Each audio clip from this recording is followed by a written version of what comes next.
do you like coffee? Yeah, I love coffee. How often do you go to coffee shop? I probably go about once a day. Once a day. Yeah. That's your morning fix. My morning fix, yeah.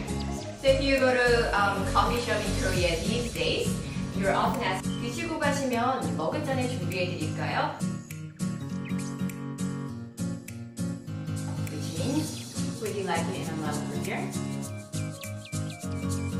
why did I ask that question? Have you seen this flyer before? This one?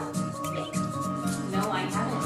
This is a new act of saving and recycling resources. Customers can only use disposable cups for their takeout orders. People are getting used to it now, but at first there were some people to be served in the disposable cups rather than a mug. So actually, something funny happened to me. I went to the cafe and I ordered it to go, but I saw my friend sitting down. So I sat down for a sec, and then the server came and transferred my drink to a mug. Actually, I was pretty sad. I needed to go. But they have to. Otherwise, the cafe owner will get a 2 million won fine. But I had no idea, because I was like,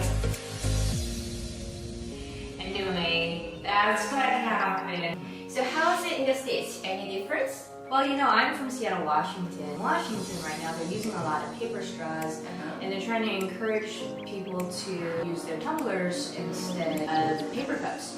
So what they'll do is give a 10% discount if you use your tumbler. Yeah. And I think some cafes in Korea also give discounts for tumbler users. Blackberry is a tumbler, right? Save the environment.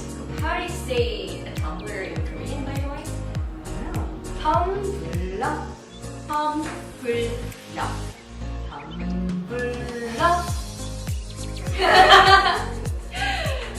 So if you guys have any questions about living tips in South Korea, please comment below and we'll try to get it in one of our future videos. Thanks guys. Thanks guys, bye-bye. Bye.